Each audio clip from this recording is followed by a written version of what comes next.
and his legion of fucking losers is currently out in Beijing living my dream. Okay. They got the red carpet rolled out. There's obviously been some back and forth. And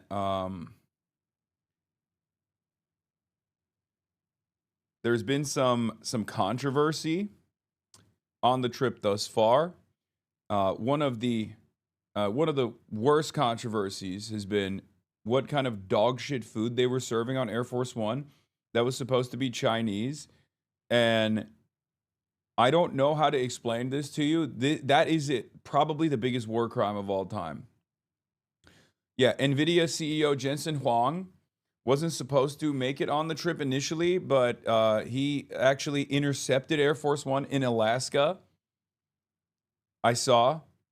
We talked about this yesterday, so I think it's interesting that Jensen Huang was kind of disinvited, or he didn't want to go on the trip initially, which I thought was interesting because Jensen Huang is obviously he's one of those guys who's like petitioning the government to not restrict NVIDIA sales to China, because he believes that China's going to get there in technology anyway, so they might as well sell them. They might as well sell them NVIDIA products like the latest technology. Therefore, Jensen Huang can still make billions of dollars. And also, he personally believes that this is better because this way they will have a reliance on NVIDIA products instead of making their own competitive chips. But it turns out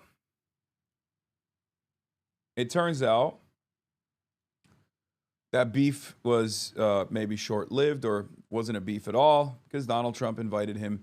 He was caught. He was papped on a Alaskan runway getting on Air Force One. They literally stopped at Alaska, picked him up.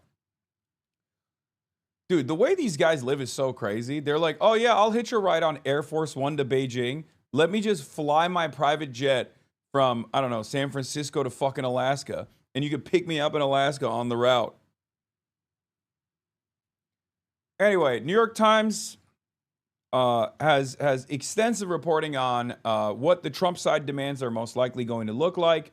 Trump obviously went to China with a contingency of some of the wealthiest people, okay, including Brett Ratner. Weirdly enough, I think Brett Ratner, is that real? Is he actually on the China trip as well? That's very strange. Like, it almost feels like Donald Trump is like, no, we're gonna bring Jeffrey Epstein affiliates, okay? I really wanted Jeffrey Epstein affiliates to come to China. We want the Epstein class to have a foothold inside of China, as a matter of fact. Now, yeah, I retweeted this as well. 12 of the most powerful capitalists on earth flew to Beijing today with the U.S. president as their chaperone to beg the chairman of the Communist Party of China for deals. Now, in a just world, obviously, if we were living in a just world, I mean, I'm not going to say it, but if we had a Chinese-style form of governance, we'd be prosecuting some of these billionaires, not flying them around the world so that they can make even more billions. But we don't live in a just world. We live in a world dominated by capital. So, anyway, let's start here. President Trump touching down in China as the war with Iran looms large. But this is not the visit the president had initially planned. He had hoped to arrive in China victorious over Iran, with momentum to seal deals on trade and technology. Instead, the standstill in the war taking center stage. Trump insists he doesn't need Chinese President Xi's help to end the conflict, but says they will discuss it. We're going to have a long talk about it. I think he's been relatively good, to be honest with you. China is one of... By the way, Chinese press is basically big dicking Donald Trump. Straight up. Chinese press is absolutely, and it's deliberate, obviously, like, most of the press, if not all the press in China, both their internal press in Chinese, their Chinese press, and their English press, like in the Global Times, is obviously controlled by the party.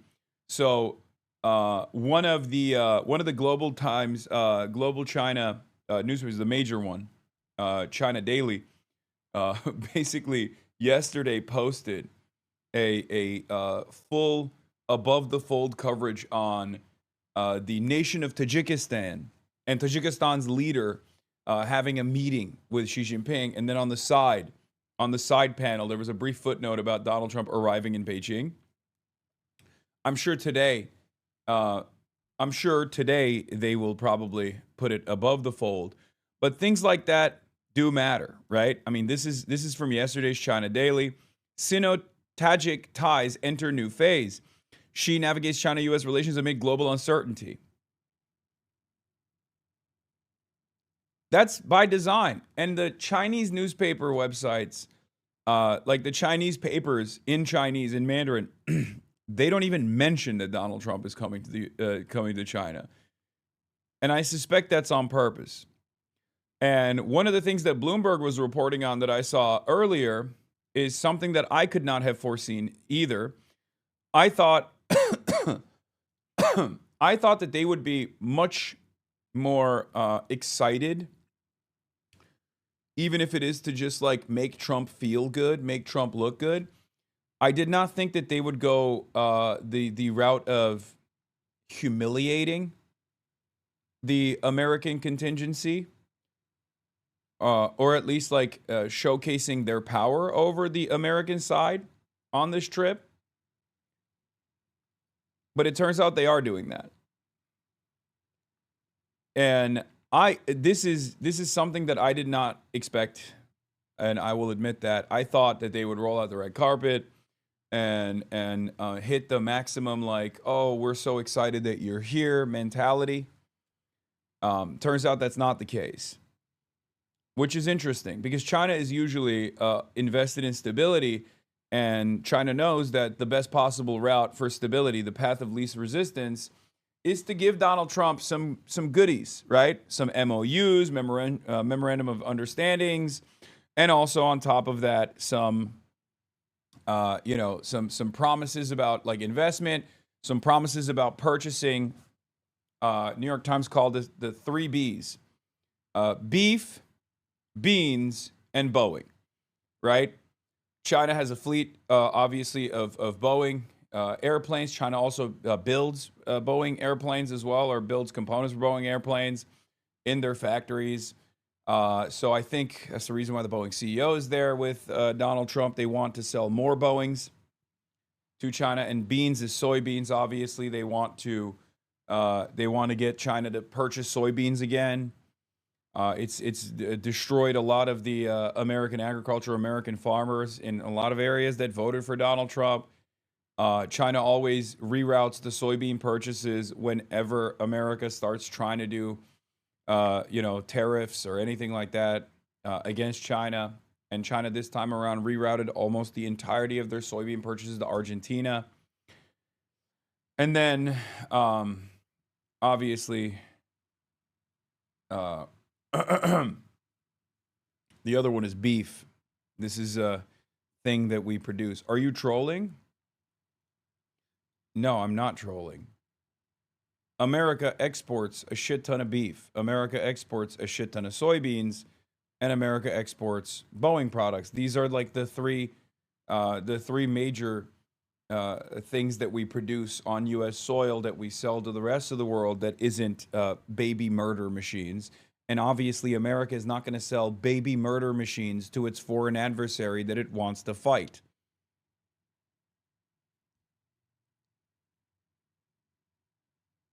I thought you were trolling about soybeans. My B, your tone. No, I'm not trolling. I never troll about soybeans. I do not fuck around about soybeans.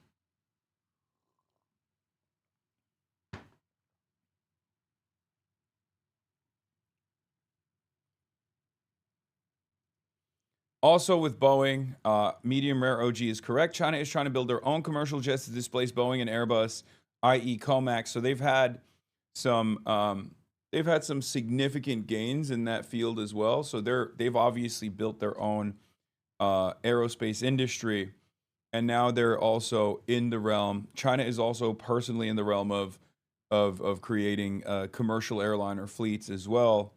So I think Boeing is desperately trying to stop that. But good luck. Good luck to all the businesses. But this was the interesting part. The Trump-Xi summit has downsized as expectations fall. The Trump-Xi meeting in Beijing is now expected to be a limited, low-impact summit focused on maintaining stability rather than major deals. Key topics include trade, Iran, fentanyl, but analysts say the U.S. has little leverage as Beijing is offering no clear agenda or concessions. Instead of a grand bargain, the talks are likely to yield only modest steps, like extending existing trade truces and maintaining limited sector cooperation. Experts say shifting geopolitical conditions have strengthened China's position, making meaningful breakthroughs unlikely. Well, there could be some meaningful breakthroughs, but for China. I suspected that China would offer some goodies, promises of investment, maybe even setting up a factory on U.S. soil in exchange for downsizing the weapons shipments to Taiwan in order to cool off the tensions in the Taiwanese Strait, in exchange for, MOUs, memorandums of understanding, promises of investment on U.S. soil, and last but not least, perhaps most importantly, to cool down the tensions in the Strait of Hormuz. I said my analysis on this is a power play. This is humiliating for Trump. Actually shocked they wouldn't give a grab bag of MOUs and goodies for Trump to take home in exchange for ease in both strait relations. I'm of course referencing the Taiwanese Strait and also the Strait of Hormuz when I say ease of tensions in the two straits that are very important. China isn't going to trade anything for Taiwan. That would be admitting that Taiwan is for the U.S. to give in the first place. Buddy, they're adults, okay? As it stands currently, one of China's major goals is to change the language around American cooperative agreements with Taiwan, okay? That's number one. That's the number one thing for Xi Jinping. That's the number one thing for China. That's the number one goal of the PRC since Mao decided not to send the Navy to the island of Formosa and to completely eradicate the KMT and instead go and defend Korea from a bombing campaign that the Allied forces were engaging in, which amounted to a genocide. Ever since that moment, PRC has always wanted to make China whole again, right?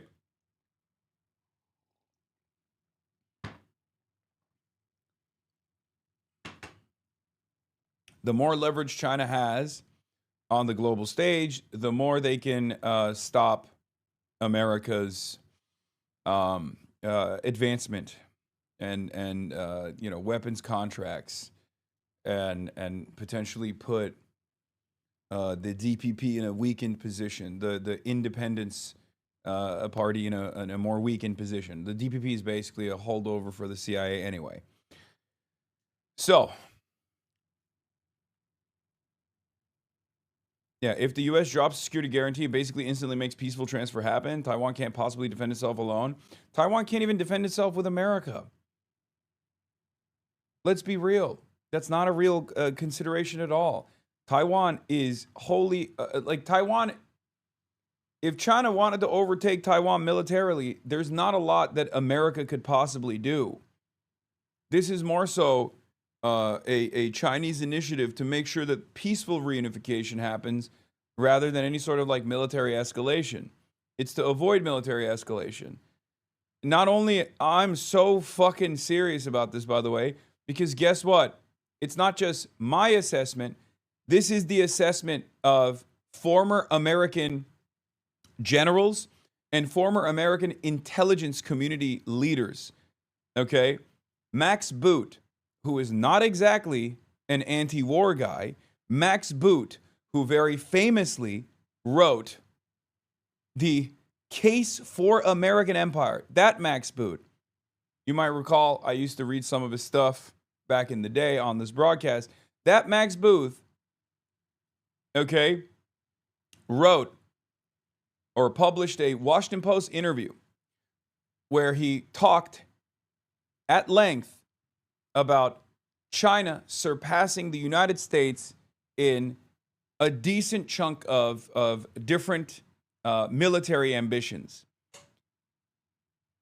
And in this interview, Max Boot asks, and this comes after the Atlantic article from Robert Kagan, the godfather of neoconservatism, right? Like, these guys are not peaceful doves at all. These guys have been formative in advancing the interests of American empire. They have actively cheerleaded through some of America's worst military conquests. Okay, yeah, I was supposed to get to this yesterday. 35-year CIA veteran says the Chinese have a very dark portrait of the United States as a global hegemon that is declining in power and becoming more violent as it tries to cling to its primacy. This is just what is going on, by the way. It's not a dark portrait. The Chinese are just looking at what America is posting, what America is showing the rest of the world, and basically analyzing it, and they're correct. Okay, they're right. They're just simply right. And this article is important because of who is being interviewed. Okay? Yeah, John Culver is one of the guys that he interviewed, one of the foremost authorities on the Chinese military, subject he began studying as a CIA analyst in 1985. From 2015 to 2018, he served as the National Intelligence Officer for East Asia. Since retiring from the CIA in 2020, he's been a non-resident senior fellow at the Brookings Institution. In advance of the summit between President Donald Trump and Chinese President Xi Jinping, Max Boot interviewed John Culver, about China's military capabilities and what lessons the People's Liberation Army, PLA, is drawing from the U.S. conflict with Iran. The conversation was edited and condensed, and I am going to give you some bits and pieces from it. Hold on. It's not letting me actually delete the paywall. Why not? What the hell? Do you guys have a non-paywalled version of this that I can use? Because I can't. Arnaud Bertrand did a high-level summary of the article if you don't want to read it. Okay, I can't read it. Fuck it. We'll do the Arnaud Bertrand summary.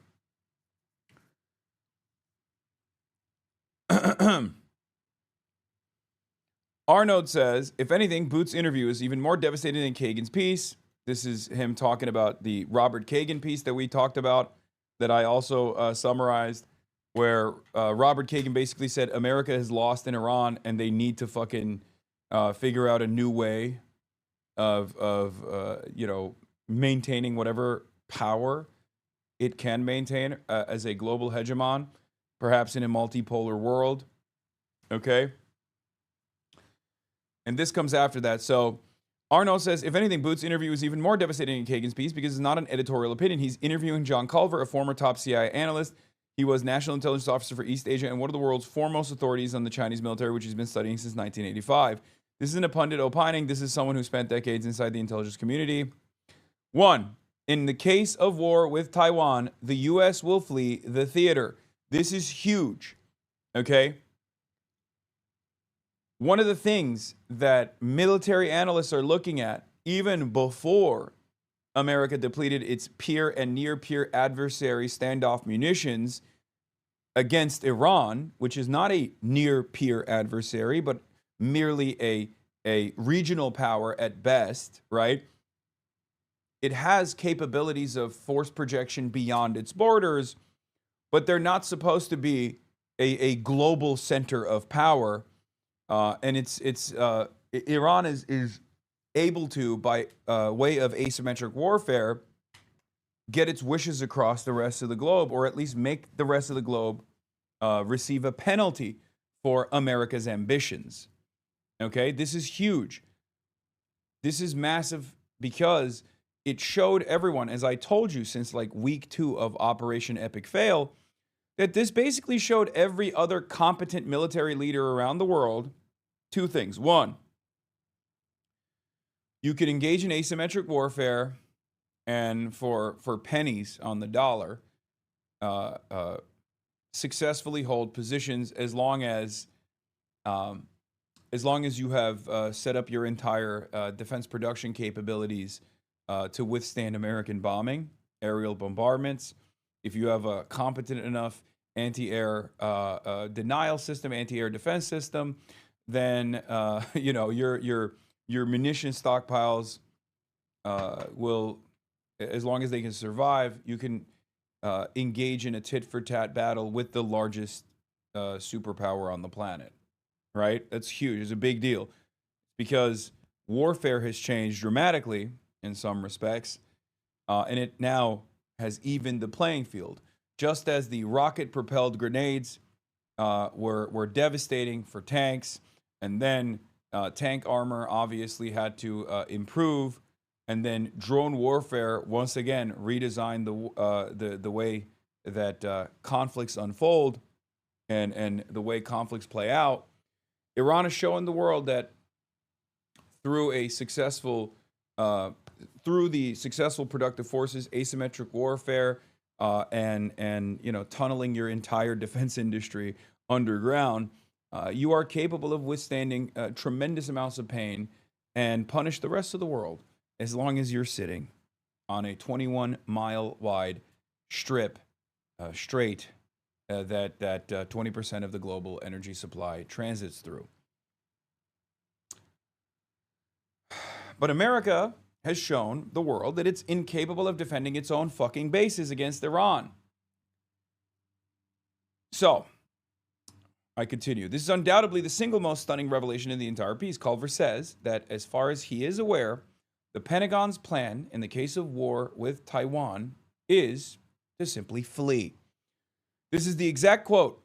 I think some of the thinking in the Pentagon, and maybe it has evolved since I retired, is that when we think there's going to be a war, we need to get our high-value naval assets out of the theater. And then we would have to fight our way back in. From where, it's not clear. Guam is no bastion either. Now, why? South Korea is right there. So is Japan. So is Taiwan. The problem is, Iran has shown that even a middle power, even a regional power, is capable of dishing out tremendous punishment if they have the productive capabilities. And if there's one country that has infinitely more productive capabilities than fucking Iran, it's China. So if Iran can lob inexpensive Shahed drones and cut through American defenses in the Gulf, one of the most fortified American positions on the planet, as a direct consequence of 20 plus years of colonial domination in the region. This is the Middle East we're talking about. America's had its tentacles in the Middle East for 25 years. Okay, longer than 25 years, but certainly accelerated in the past 25 years. And if Iran, as a regional power, is capable of blowing up American military bases, blowing up radar installations, and even destroying the idea of Dubai, as they've been able to do so successfully by making it uninhabitable for Western capital, making it uninhabitable for expats, then what the fuck do you think China could do to South Korea, to Japan, and also to Taiwan? America knows that it does not have the defensive capabilities to even protect their own assets in that region, because that region is in striking distance. Okay? Any high-value assets would be sitting ducks in the entire arena. China can strike U.S. forces deployed to Japan, Australia, or even South Korea in a way that Iran really can't. And given that Iran has hit at least 228 targets across U.S. bases in the Middle East, forcing the U.S. to evacuate most of them, that's saying something. Also, U.S. aircraft carriers would need to operate within 1,000 miles of the fight to matter, which, given it's well within the range of Chinese missiles, they won't. As Culver bluntly puts it, there's really no safe spaces. Second point that's also important. China leads in most military domains, and it's not even close. Culver says it's hard not to be hyperbolic about China's military capabilities, and that at this stage, it's hard to point to an area other than submarines and undersea warfare and say that the United States still has an advantage. This is the one that pisses off everyone that I talk to in the realm of defense, okay? I know a lot of engineers, as you know, and whenever I bring this stuff up, some of them are like, no, you don't even understand, dude. They go into, some of these people are brilliant people, okay? And I'm not even talking about Murat. Some of these people are brilliant people. They've worked in some of these companies. Okay, they have their hands in this shit. Obviously, they won't reveal any information that's classified. But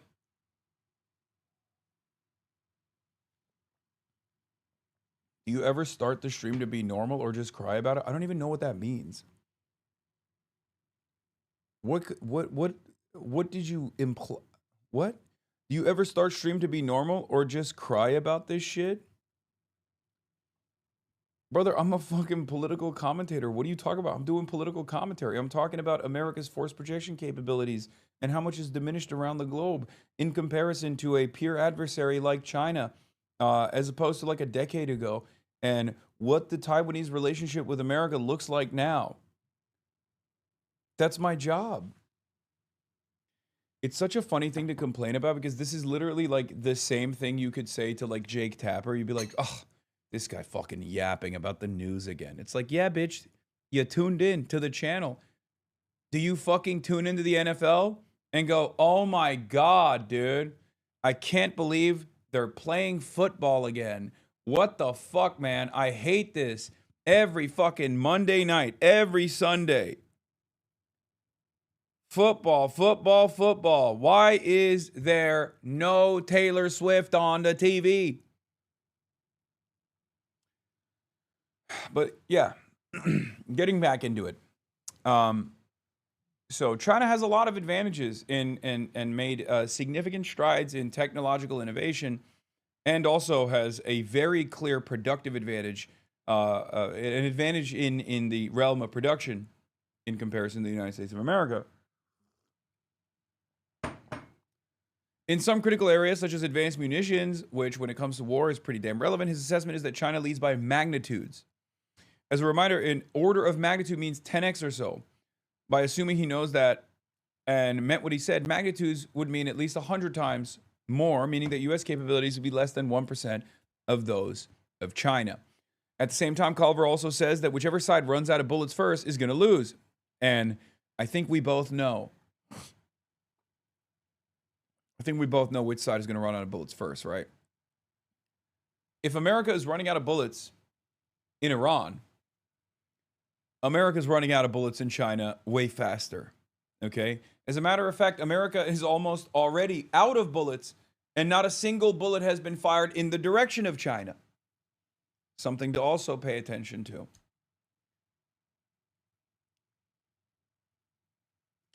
The picture, if anything, is even more damning in shipbuilding capabilities. This is something that has been discussed quite a bit. He reminds us that a single shipyard in China, Jiangnan Shipyard on Chongqing Island near Shanghai, has capacity, more capacity than all U.S. shipyards combined. Put all these Chinese shipyards together, and China's broader naval shipbuilding capacity is 232 times larger than that of the United States. And this is from a leaked U.S. Navy briefing slide. Culver helpfully adds that China deploys enough ships every year to replicate the entire French Navy, which is, supposed to be the second most powerful in the world after the United States of America, or I guess if you don't factor China. Screen not shared? Yes, it doesn't matter. It's just fucking bits and pieces from an article that is being summarized on Twitter, so I'm just reading it. What do you want? Like, what changes if you actually see the article in front of your screens?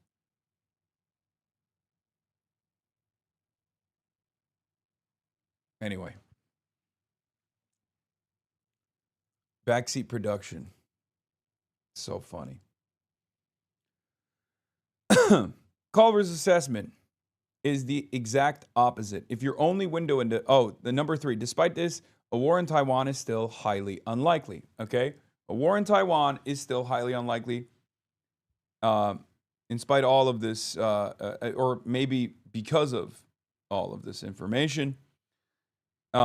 Obviously, if you're getting all your news from Western media, you think China is always trying to fucking militarily overtake Taiwan. This is the number one thing that people talk about. And I constantly say, I don't think that's the case.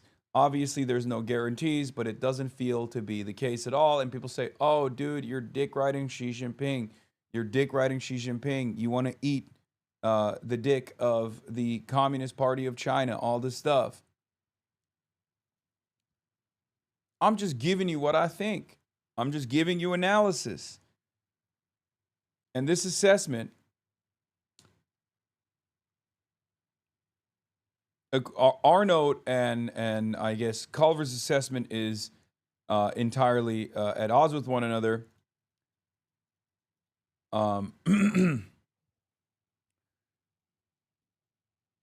China's increasing relative strength vis-a-vis the United States makes less likely, not more. That's what Culver's assessment is. Culver explains Taiwan is a crisis Xi Jinping wants to avoid, not an opportunity he wants to seize. The stronger China gets, the less it needs to fight. Why launch a war when you can simply wait for the military to balance to become so lopsided that the U.S. quietly drops its security guarantees on its own? Culver himself foresees a future when Americans might start to say, maybe Taiwan is a war we don't want to get involved in. That would almost automatically mean peaceful reunification, which has always been China's primary objective. This doesn't mean China views the U.S. as harmless, however. Culver says Beijing sees America as a very militarily aggressive country that is declining in power and becoming more violent as a result, which he says is one further reason why war over Taiwan is not something that Xi Jinping is looking for. I think this assessment is correct. I think that assessment is correct. The Chinese assessment on America is correct. It's one that I also share. It's one that I also mention all the time, that America is a declining empire, and a declining empire does not die quietly. It flings violently. Sometimes a declining empire is smart enough to target smaller and smaller targets, where it can make its force projection capabilities be known. This is why Venezuela was under threat and America seized it. This is also part of the reason why I really worry about what America will do in Cuba.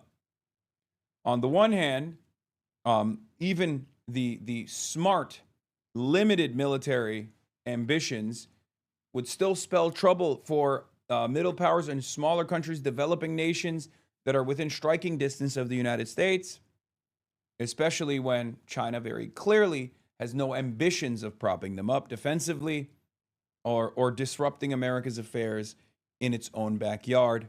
That's just the way big powers see these things. That's the way great powers see these things.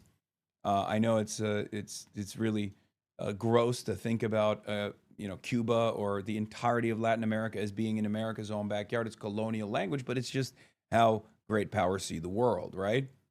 If Taiwan is China's backyard, then Latin America, and especially Cuba, is America's backyard. That's just the way they communicate on this stuff. There is no morality here. There is no investment in the sovereignty of peoples here. None whatsoever. Number 4, the last takeaway is that the game is up. Last but not least, perhaps the most revealing aspect of the interview is that Culver doesn't seem to see a way out. This is structural and irreversible. Once again, I also agree. I cannot believe I'm saying this. But I agree with the assessment of the CIA analyst. Asked by Boot whether the Trump administration's $1.5 trillion defense budget, assuming it's approved, would change the trend lines, which, as a reminder, would constitute a 50% increase in defense spending, his reply is that it would probably help to some extent, but I worry that we would be throwing good money after bad, not exactly brimming with optimism. Imagine a CIA guy being interviewed by a massive neocon, Max Boot, on the motherfucking Washington Post, and he's saying, we're done. Throw the fucking towel. we're out spending money unnecessarily. Like he's a fucking liberal blowhard. Okay? Like this is the assessment of anti-war libtards in perpetuity. This is what the anti-imperialists have been saying. We must chart a different path forward, one that revolves around peace and diplomacy, and not might is right politics or might makes right politics necessarily. And now you're hearing that from fucking neocons and CIA analysts whose entire job is to say America is the most domineering force. It's the hegemon. It gets to do whatever it wants to, and you can't see a damn thing about it. And we should give unlimited money to the defense industry. Now, there's two problems here with the unlimited contracts, and this is something that also was proven decisively, okay, unambiguously proven. Defense bloat cannot make up. Defense bloat is the primary factor in why American expenditures does not necessarily mean American military superiority, does not necessarily mean unlimited munitions.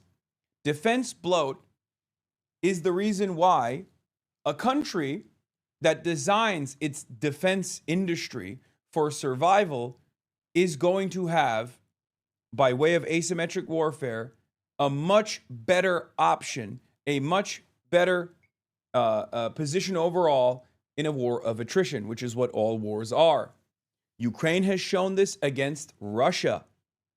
Ukraine showed this against Russia. Obviously, they got a shit ton of weapons from the Western world, but outside of that, they created an indigenous drone industry, and that changed the game of warfare.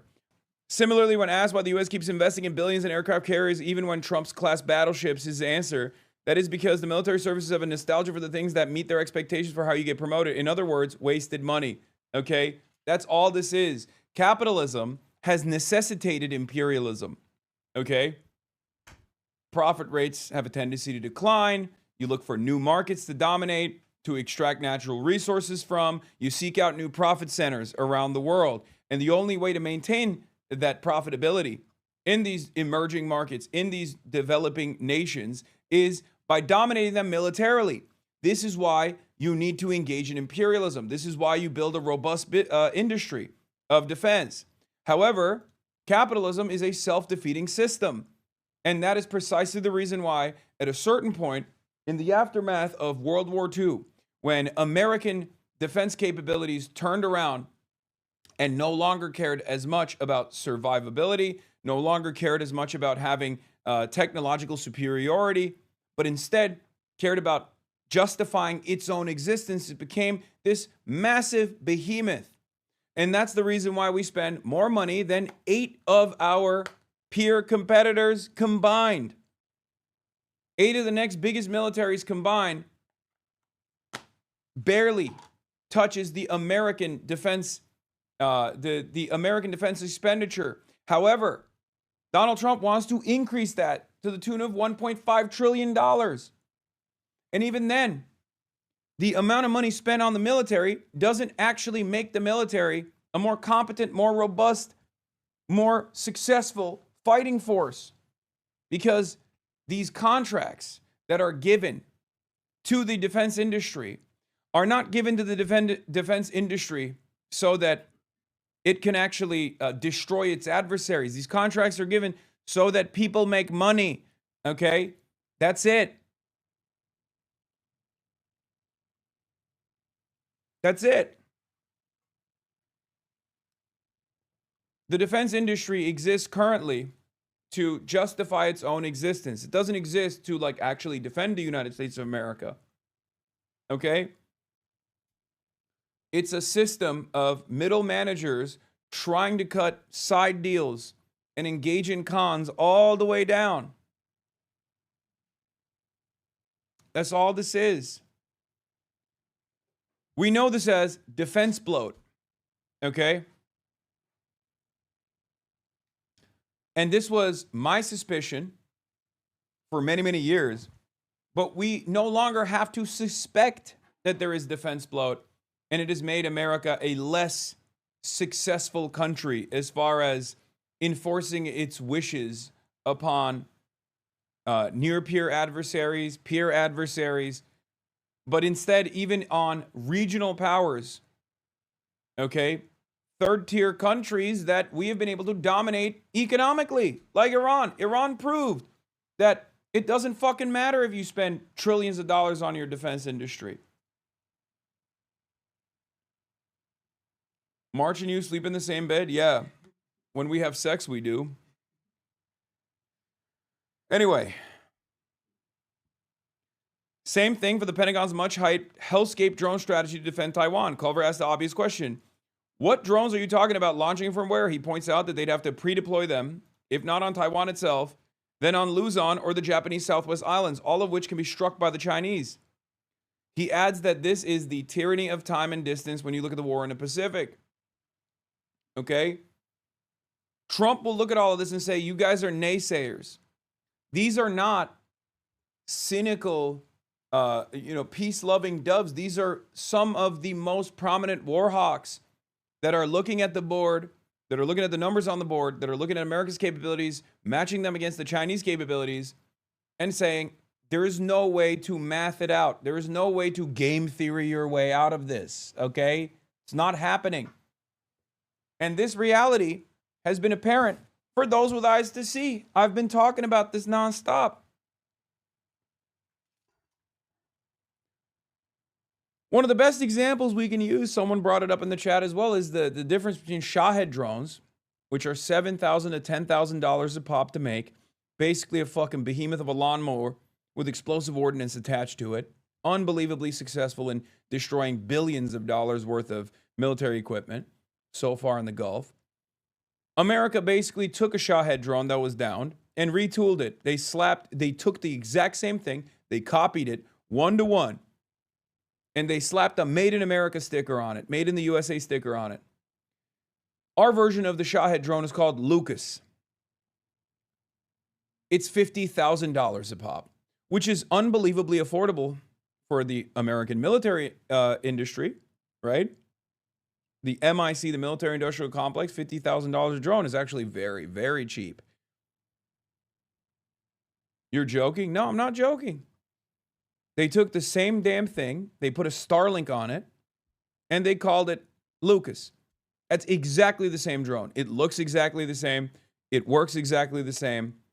The only difference is it has a Starlink, like a little Starlink thing on top of it. $50,000. This is what I mean when I say defense bloat. This is what I mean when I say we are not competitive.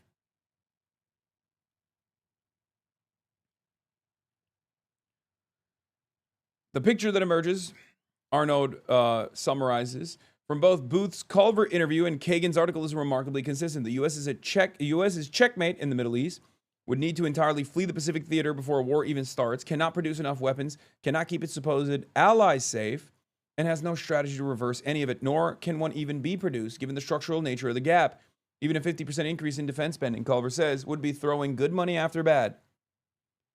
Two of America's most prominent hawks in two of the most established outlets, legacy papers, in a space of 48 hours have essentially published the obituary of American military primacy. Arnaud says, yesterday I concluded my post by saying that even arsonists smell the smoke. Today I'll say the arsonists are now writing the fire report.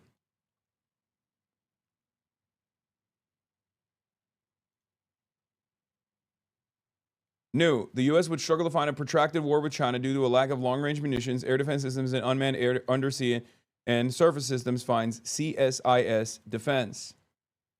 Another one.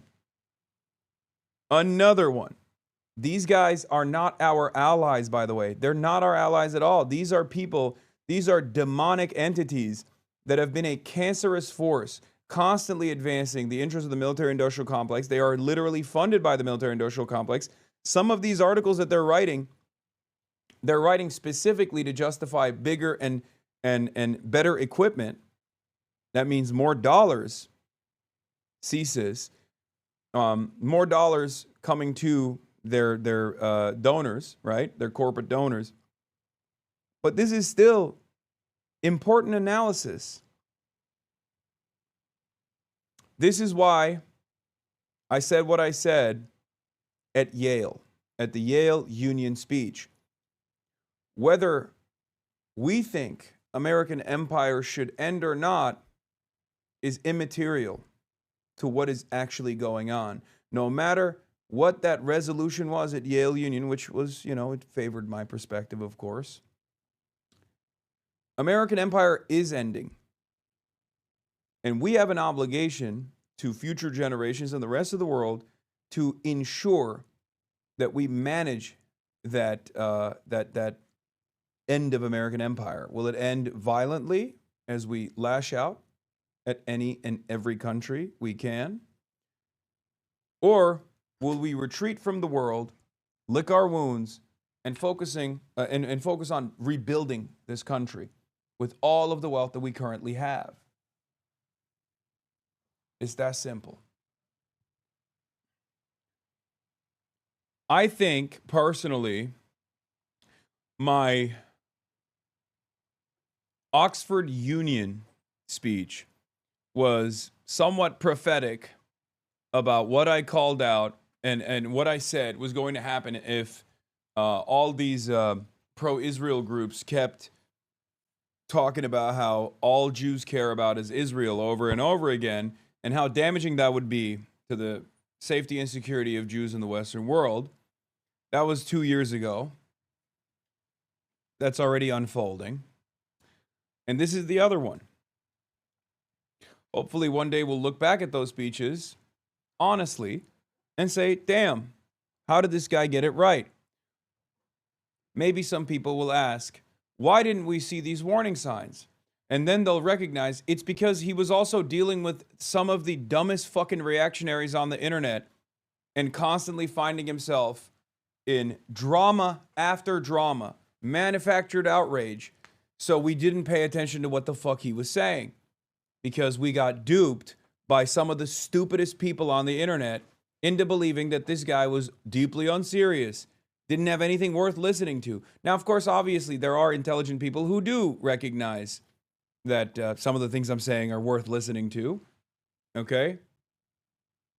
Thank God that there are still literate people with functioning fucking brains. It's just that we now live in a society that increasingly pays less attention to people like that. Not myself. I'm saying like much more brilliant and genuinely well-read people, not just a silly dummy like myself, right? Now let's get back to Good Morning America's analysis on Donald Trump's arrival in China. Iran's closest allies buying more Iranian oil than any other country. Trump expected to urge Xi to pressure Tehran to make a deal and reopen the Strait of Hormuz. With the war now in its 11th week, this morning there are new questions about whether the White House is overstating the damage done to Iran's missile capabilities. The New York Times reporting Iran... Don't act like you aren't deeply unserious. I can be, and I am, oftentimes. I mean, I literally put on a fucking doctor's frock and talk about Cussy and 9/11 in the Cars universe, okay? But then there are also moments where I'm giving you sincere and very serious analysis. You have critical thinking skills. You have the capacity to sift through the unserious parts and listen to the serious parts, right? The issue is not that. The issue is people oftentimes will say, nah, you're just like a fucking... You're just a baby. You're so insecure. We mustn't listen to what you have to say. What? Clavicular will be live today at 5 p.m. EST with JD Vance and Jake Paul.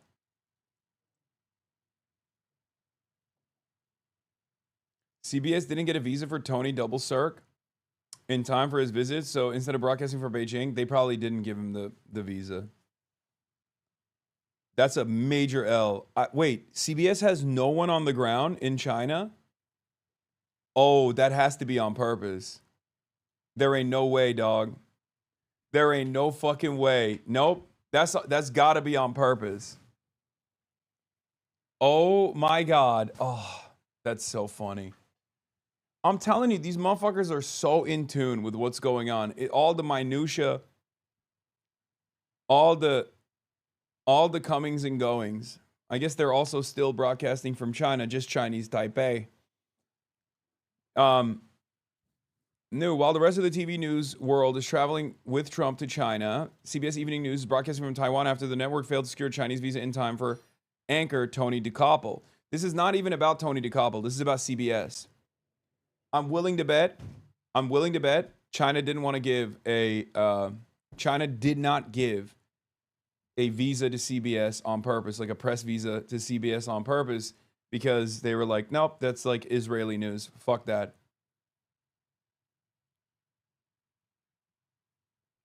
Very funny. CBS News anchor Tony DeCoppel will broadcast from Taipei this week after failing to obtain a visa for China in time, a stumble in the network's efforts to play a leading role in this week's dominant global story. American broadcasters are planning extensive coverage from the Chinese capital this week. Semaphore first reported Sunday that NBC News' Tom Lamas would be anchoring from Beijing, as well as ABC News' David Muir.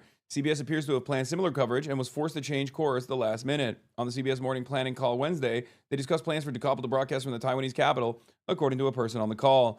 Two people who had been briefed on the issue said DeCoppel had not been able to get a Chinese visa. They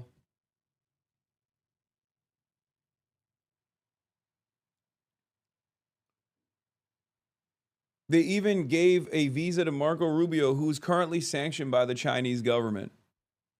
They just changed his name up a little bit, and we're like, sure, you can still come. That's your speculation?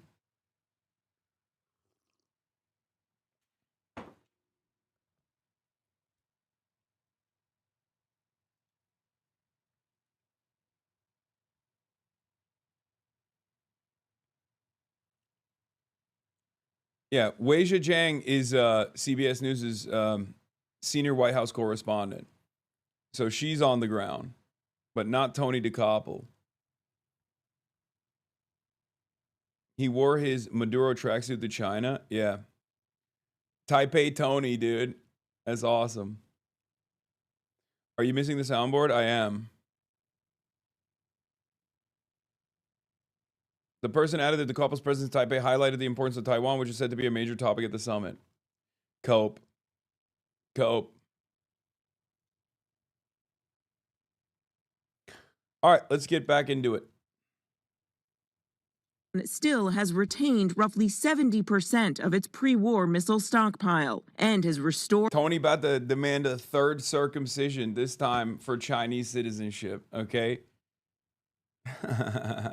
Operational access to 30 of the 33 missile sites it maintains along the Strait of Hormuz, potentially threatening vessels transiting the waterway. On top of that, The Times reports Iran has regained access to roughly 90% of its underground missile storage and launch facilities nationwide, which are now reportedly partially or fully operational. The White House this morning pushing back, insisting Iran was crushed militarily, their ballistic missiles are destroyed, and that their production facilities are dismantled. The president calling it virtual treason to suggest Iran's military is doing well. As the stalemate with Iran drags on, the Pentagon now estimates that the cost of this war has risen to $29 billion, up $4 billion in just 2 weeks. And Americans at home are feeling the squeeze. Gas prices still up 50% since the start of the war.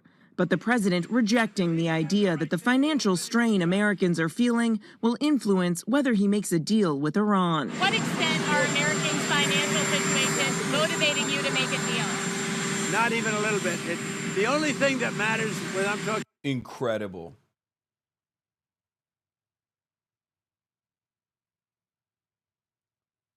That is such an incredible fucking moment from Trump. Just another unbelievably honest moment, okay? Just, I don't give a fuck about the American working class, okay? What I care about is Iran not having a nuclear weapon, which is, for the record, bullshit, okay? And even if that was a sincere goal for the United States of America, there was one president who was able to achieve that without, using any sort of military incursion. Barack Obama did that with the JCPOA. But once again, whenever this dipshit says, oh, Iran can't have a nuclear weapon, just know that he's basically just saying, I really love Israel, okay? He's just saying this was Israel's major ambition and we have to do it. We have to do it. That's daddy. Israel is my father.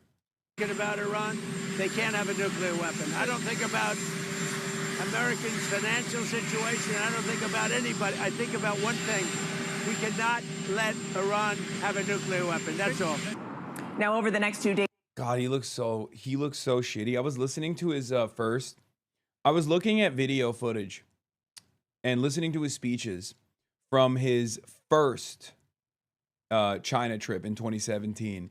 And it's actually incredible how much he has diminished since then.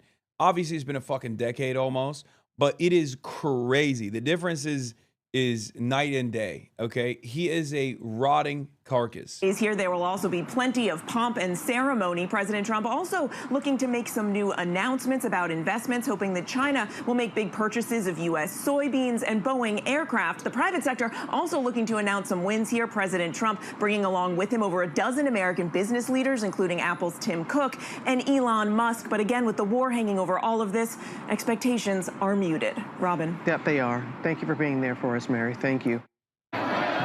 Welcome, they cried, as President Trump landed in Beijing today with a phalanx of executives, including his old frenemy Elon Musk, who hoped the summit will help them make more money in China. Off he went in the Beast, the presidential limousine. Quite such a dramatic drive as that of Daniel Craig, aka James Bond, who has swapped his Aston Martin for a BYD, a Chinese electric car. How times change. Chinese car factories, which unlike their US equivalents produce almost entirely electric vehicles, are increasingly automated. Although the US still produces more advanced computer chips, China is quickly incorporating AI into manufacture and everyday life. But President Trump still thinks tariffs are the way to rebalance trade. Unfortunately, I don't. I do think there's something very funny that, like, American military superiority came from our productive capabilities, okay? It came from our distance to the conflict in World War II, obviously, and the lack of damage that the American soil withstood in comparison to all the allies and certainly the adversaries.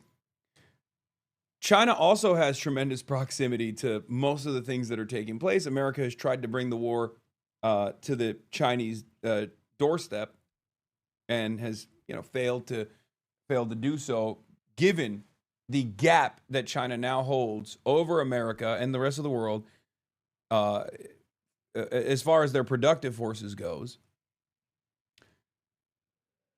It's very funny to think that America still can roll the clock back to a time when you could engage in like tariffs wars after almost 100 years of American design on global trade. Of course, Xi Jinping wants to maintain that liberal world order, as opposed to the United States of America that has carried the torch of America was the architect of the New World Order, and it was the torchbearer of the New World Order. And it dominated for decades, if not almost a century, in this global design. Not a century, but almost a century. And yeah, it's unbelievably beneficial to China because they withstood tremendous struggles, tremendous hardships in the process, and were able to take advantage of the appetite of capital for profit seeking to basically design an incredible productive force, as Adam Tooze and many others call a developmentary dictatorship, not dissimilar to what the USSR had done in the past as well, to become this not only competitive global superpower, but perhaps the next global superpower. And America's only way of dealing with this new America's only way of dealing with this new adversary is by trying to roll the clock back to allow its vassal states to engage in siege warfare. Israel, of course, I'm referencing, and then and then on top of that, try to wage war via tariffs. This whole system is a complex web of self-interested capitalists. It's not going to fall apart like this if you are the torchbearer for international capital. That's what America's job is. It is to protect the interests of multinational corporations. It is to protect the global design. You can't just decide, I'm going to rip apart the board and roll the clock back to 1924, okay, to 1926. You can't do that.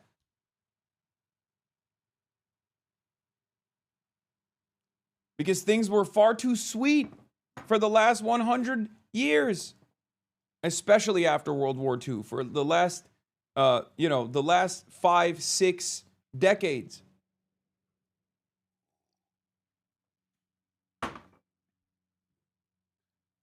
China exported more electric vehicles than gas cars for the first time last month. Also, domestic internal combustion engine car sales fell 34% year over year. Yeah. I think Trump really grasps the full scale of what China is trying to do on technology. I think that there's still a fairly outdated view in Washington that China is the source of low-end manufacturing, of cheap goods. I think Trump will be making a mistake to assume that kind of China is the one that he's dealing with. It's a different country with a different global reach and a different relationship with the US and the rest of the world economy. That's obvious from last year's military parade in Beijing. Gliding through a People's Liberation Army parade like a latter-day emperor. Not that it means he's on the brink of invading Taiwan. Ever the autocrat, he's recently fired dozens of generals, so that may have to wait. He was with his natural allies, autocrats like him. Oh my God, autocrats. Look, they're not the free world. They're the enslaved, not us. Enslaved by the needs of capital, advancing only in the interests of parasitic international capital. Yeah, okay. Adjusted to their starting point, virtually all of these dudes on this screen, regardless of like the devious, outright repressive nature of their domestic affairs, have advanced the material conditions of their own labor force, of their own working class, with the only exception of Vladimir Putin's last like 4-year run, okay? Literally, those guys, if you adjust it to like the 90s, Democratic People's Republic of Korea in the 90s, going through unbelievable fucking famine, okay? And even Vladimir Putin, with the exception of, waging war with Ukraine and completely eating away at all of the gains that he had made as far as improving the material conditions of like the Russian Federation, okay?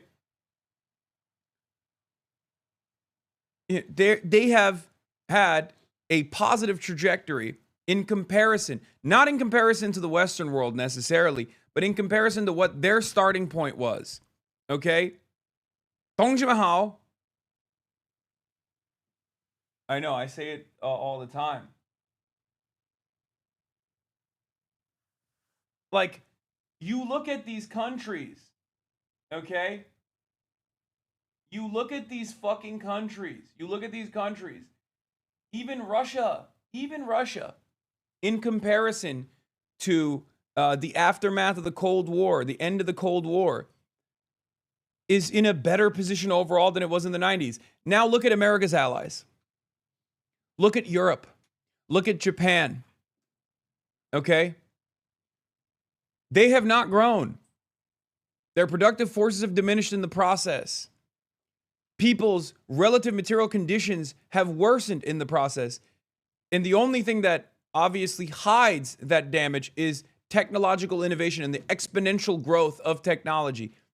Okay? Sometimes the United States has directly sabotaged countries like Japan.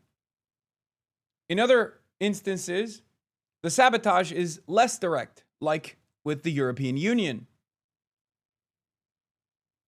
So yeah, these guys are fucking autocrats. True. Okay? And they're unbelievably repressive. But what is the lesson that we're showing everyone around the world? That repressive autocracies could be better at advancing the material conditions of the broader base, with the exception, once again, it feels like you can't really do a one-to-one comparison with Russia because it's a petrostate. Yo, 100%. I also am acknowledging that Russia's last 4 years have eaten away at all of the gains that Russia had made since the 90s. So if Russia was like here in the 90s and then it got here, okay, in the 2010s, it's now down here. It's still better off than where it was in the aftermath of the dissolution of the USSR, but there has been a significant diminishment of the quality of life for everyday Russian existence. And even yet, it's still in a better position overall because the bottom was achieved, okay? And as far as the Russian economy's growth, obviously it's a petrostate. So, it's a major energy provider in this world, and therefore, it's not exactly a great comparison between Democratic People's Republic of Korea and China, regardless.